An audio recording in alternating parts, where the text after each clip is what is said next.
to mitigate these risks, I'm going to give you half a dozen points. Do a thorough due diligence on the borrower's credit and income. You got to have their credit report. You got to verify their income.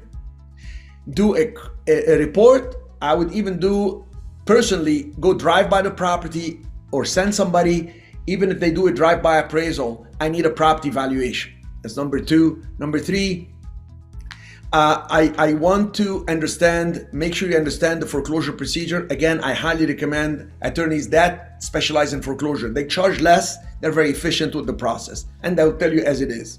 This one is missing this is gonna take us longer for foreclosure. I've done foreclosures, and the way I've done them is I file everything and then I call them and be a nice guy. If I don't create the pressure, they're hemming and hawing, don't wanna pay. They don't pay anybody. And if they don't pay because they have bad time, okay, I'm the solution. I know you're gonna lose the house, you're gonna lose it to me or somebody else, gonna sell in auction. Let me tell you what, let me work with you. I already filed the lawsuit for eviction, etc. So investors should understand, you as an investor, as a fund manager should understand the foreclosure procedure.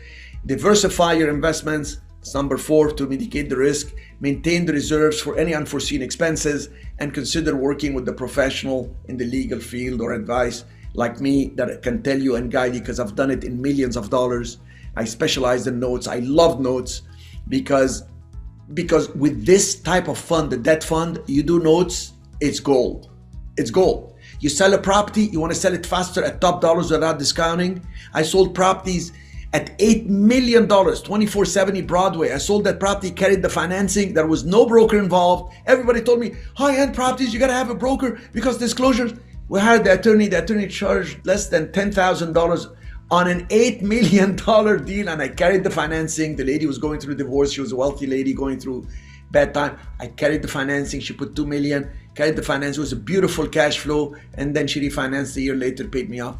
Love notes. Whether you create them, buy them at a discount, buy them full value, you got me off. Very excited about that. So good.